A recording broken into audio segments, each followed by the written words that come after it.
आज हम बात करने वाले हैं हिंदी व्याकरण के एक बहुत ही महत्वपूर्ण टॉपिक जिसका नाम है दोस्तों संज्ञा। तो दोस्तों आपको अक्सर इस टॉपिक में बहुत ही ज़्यादा कन्फ्यूज़न रहती है कि संज्ञा के भेद 3 होते हैं या 5 होते हैं। साथ ही साथ आपको संज्ञा पहचानने में भी बहुत ही ज़्यादा दिक्कत होती है। तो आज के इस वीडियो में मैं आप लोग को एक ऐसी ट्रिक बताने वाला हूँ जिससे आप कठिन से कठिन शब्दों को तुरंत पहचान पाएंगे, वो भी बिना किसी दिक्कत के। तो दोस्तों वीडियो को स्टार्ट करने से पहले मैं आप लोगों को बता देना चाहता हूं कि अगर आप इस चैनल पर नए हैं तो ऑलरेडी हमने हिंदी व्याकरण के 100 से अधिक महत्वपूर्ण वीडियोस, ट्रिक और प्रैक्टिस सेट के डाल रखे हैं।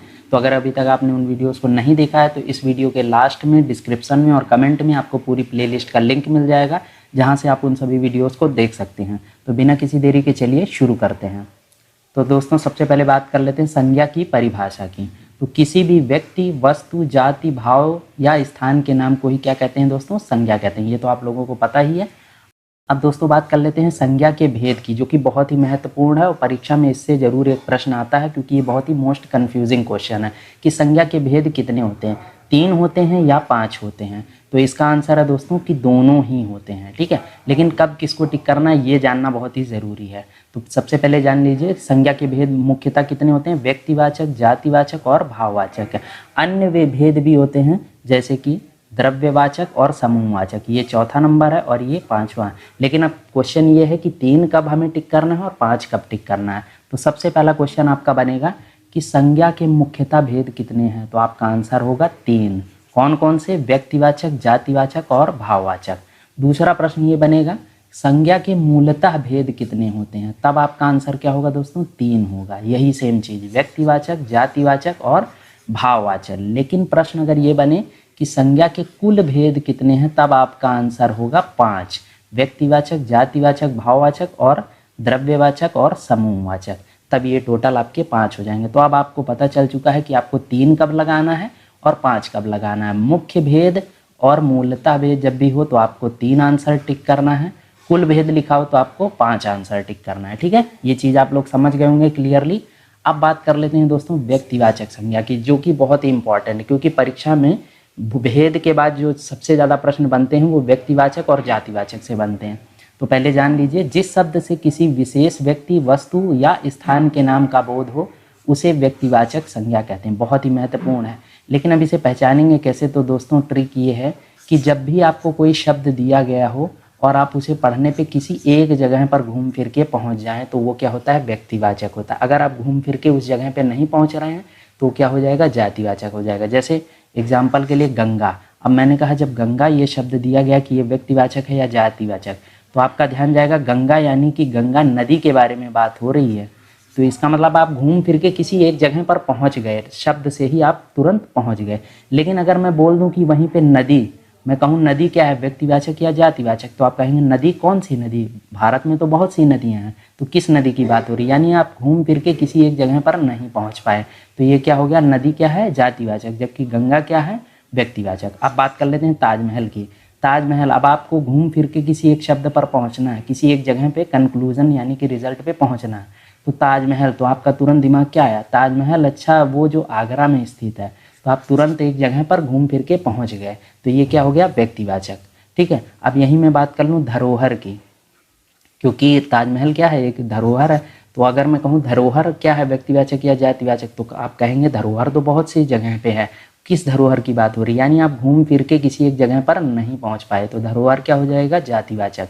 रामायण की बात कर लेते हैं। रामायण जैसे शब्द आया कि व्यक्तिवाचक है या जातिवाचक, आपने कहा रामायण, अच्छा जिसमें राम और सीता और लक्ष्मण थे, इसका मतलब आप घूम फिर के किसी एक जगह पर पहुंच गए, तो ये क्या हो जाएगा? व्यक्तिवाचक हो जाएगा। लेकिन यही मैं बोल दूं पुस्तक या ग्रंथ लिख दूं, क्योंकि रामायण तो एक पुस्तक ग्रंथ थी, तो अगर मैं पुस्तक का पूछूं कि व्यक्तिवाचक होगा या जातिवाचक, तो आप कहेंगे पुस्तक, किस पुस्तक की बात हो रही है? मतलब आप घूम फिर के किसी एक जगह पर नहीं पहुंच पाए, क्योंकि पुस्तक तो बहुत है, कोई एक यूनिक पुस्तक का नाम नहीं बोला गया। इसका मतलब पुस्तक क्या हो जाएगा? जातिवाचक हो जाएगा। आपको दोनों ही एक साथ समझा रहा हूँ ताकि आपको समझ में आ जाए। अब जातिवाचक, जिस शब्द से एक जाति के सभी प्राणियों अथवा वस्तुओं का बोध हो उसे जातिवाचक संज्ञा कहते हैं। अब जैसे पर्वत का नाम ले लिया, वही ट्रिक आपको लगानी है। पर्वत, तो आप क्या घूम फिर के किसी एक जगह पर पहुंच पाए? पर्वत तो बहुत जगह है, विश्व में बहुत से देशों में भी है। इसका मतलब आप घूम फिर के किसी एक जगह पर नहीं पहुंच पाए, तो पर्वत क्या हो गया? जातिवाचक हो गया, ठीक है। कुत्ता का ले लेते हैं। कुत्ता, किस कुत्ते की बात हो रही है? कोई स्पेशल कुत्ते का नाम है? नहीं है। तो इसका मतलब ये भी क्या हो गया? जातिवाचक हो गया। नदी का देखिए, अभी मैंने आपको बताया था, जब मैं आपको गंगा नदी बोल रहा हूँ या ब्रह्मपुत्र बोल रहा हूँ तो आप घूम फिर के उस नदी पर पहुँच जाते हैं कि अच्छा ब्रह्मपुत्र नदी की बात हो रही है। लेकिन यहाँ पे सिर्फ बोला गया नदी, तो कौन सी नदी? आप घूम फिर के कहीं पे नहीं पहुँच पाए। इसका मतलब ये भी क्या हो गया? जातिवाचक। तो जब कोई शब्द दिया और घूम फिर के वहाँ पहुँच जाएंगे तो वो व्यक्तिवाचक होगा, और जब घूम फिर के नहीं पहुँच पाएंगे तो आपका जातिवाचक हो जाएगा। ठीक है, ये चीज़ समझ गए होंगे। अब कुछ क्वेश्चन लगा लेते हैं जिससे कि आपको चीज़ें और क्लियर हो जाए।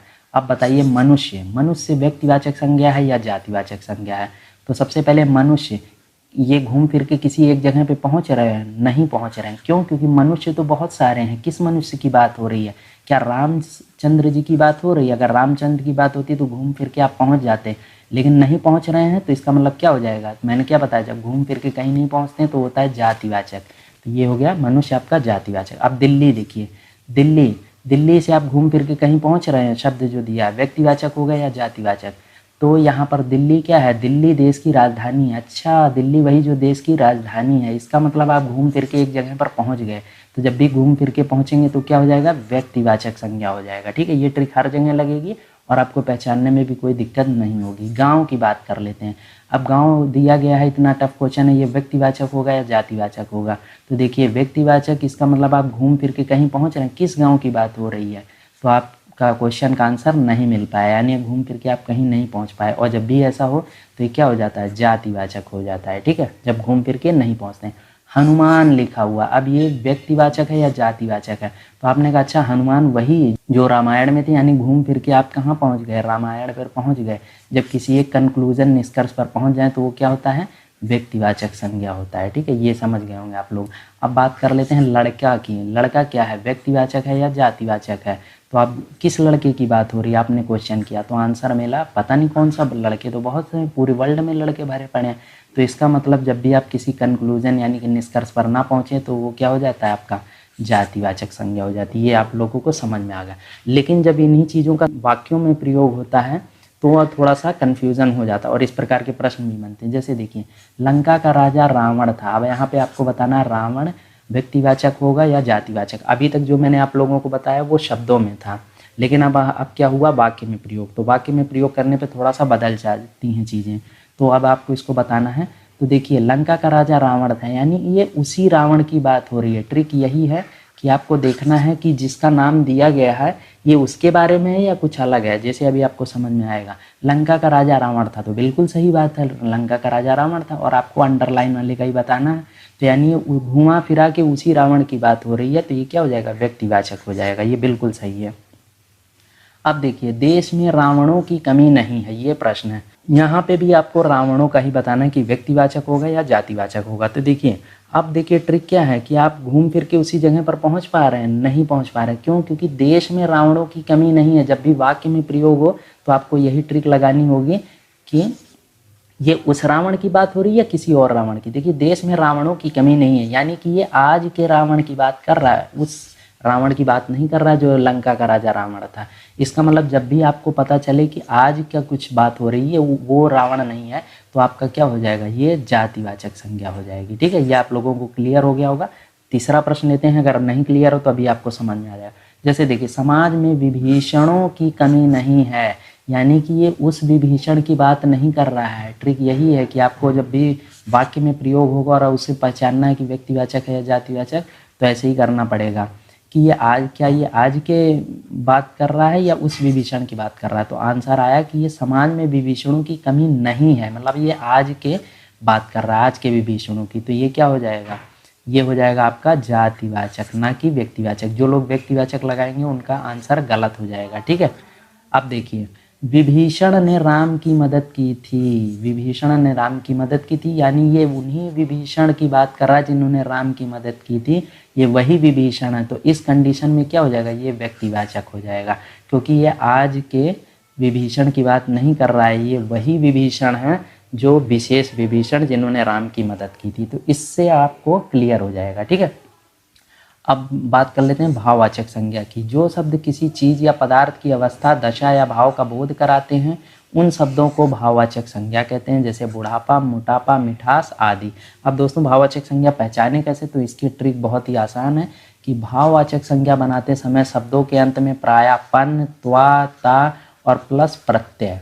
अब दोस्तों अगर आपको प्रत्यय नहीं पता है तो ऑलरेडी हमने इस पे वीडियो बनाया है ट्रिक का, जरूर देख लीजिएगा, आपको चीज़ें समझ में आ जाएंगी। तो मतलब पन, त्वा, ता और प्रत्यय कहीं पे भी मिल जाए तो वो आपका क्या हो जाता है, भाववाचक संज्ञा। जैसे देखिए स्त्रीत्व, अब इसमें क्या मिल गया, त्वा मिल गया ना, तो जैसे ही त्वा मिल गया आपका क्या हो गया, भाववाचक। मित्रता में क्या मिल गया, देखिए ता मिल गया, ये ता मिल गया तो ये भी आपका क्या हो गया, भाववाचक संज्ञा होगा। ऐसे आप पता कर लेंगे। मोटाई, मोटा धन ई क्या होता है दोस्तों, ये प्रत्यय होता है, तो जैसे ही प्रत्यय मिल गया आप लोगों का हो गया। अब देखिए बुरा, बुरा में प्रत्यय नहीं मिल रहा है, लेकिन अगर हम इसमें ई कर दें बुराई तो ये क्या हो जाएगा, ई प्रत्यय होता है तो ये भी क्या हो जाएगा, भाववाचक संज्ञा। यानी कि जो बुरा होता है वो तो भाववाचक संज्ञा नहीं होता, लेकिन अगर हम वहीं बुराई कर दें जिसमें कि आपको ई प्रत्यय मिल रहा है तो ये भाववाचक संज्ञा होता है। तो इस तरीके से आप इसको समझ सकते हैं। अब देखिए पढ़ाई, पढ़ाई में क्या मिल रहा है, ई प्रत्यय मिल रहा है। बचपन में क्या मिल रहा है, पन मिल रहा है। तो जहाँ भी ये सारी चीज़ें मिलेंगी, पन, त्वा, ता और प्रत्यय, तो ये आपका क्या हो जाएगा, भाववाचक संज्ञा हो जाएगा। अब बात कर लेते हैं दोस्तों द्रव्यवाचक संज्ञा। जो शब्द किसी ठोस, तरल पदार्थ, धातु, अधातु या द्रव्य का बोध कराते हैं उन्हें द्रव्यवाचक। ये सब बहुत ईजी है, जैसे कोयला, पानी, तेल, घी, लोहा, सोना, चांदी, हीरा, सब्जी आदि, ये सारे ही क्या हैं, द्रव्यवाचक हैं। ठीक है। अब बात कर लेते हैं दोस्तों समूहवाचक या समुदायवाचक। दोनों का नाम एक ही है, बहुत ही इंपॉर्टेंट है। अक्सर लोग इसमें भी कंफ्यूज हो जाते हैं कि समूहवाचक लिखा रहता है और आप पढ़ के गए समुदाय तो आपको दिक्कत होती है, लेकिन दोनों एक ही चीज़ है। ठीक है। तो जिन संज्ञा शब्दों से किसी व्यक्ति या वस्तु के समूह का बोध होता है उन शब्द को समूहवाचक या समुदायवाचक संज्ञा कहते हैं। जैसे भीड़, इससे भी आपको समूह का बोध हो रहा है। मेला, सभा, कक्षा, परिवार और पुस्तकालय। पुस्तकालय यानी जहाँ पे बहुत सारी पुस्तक रहती हैं तो वो समूह का बोध कराती हैं। ठीक है। तो ये भी आपको क्लियर हो गया होगा।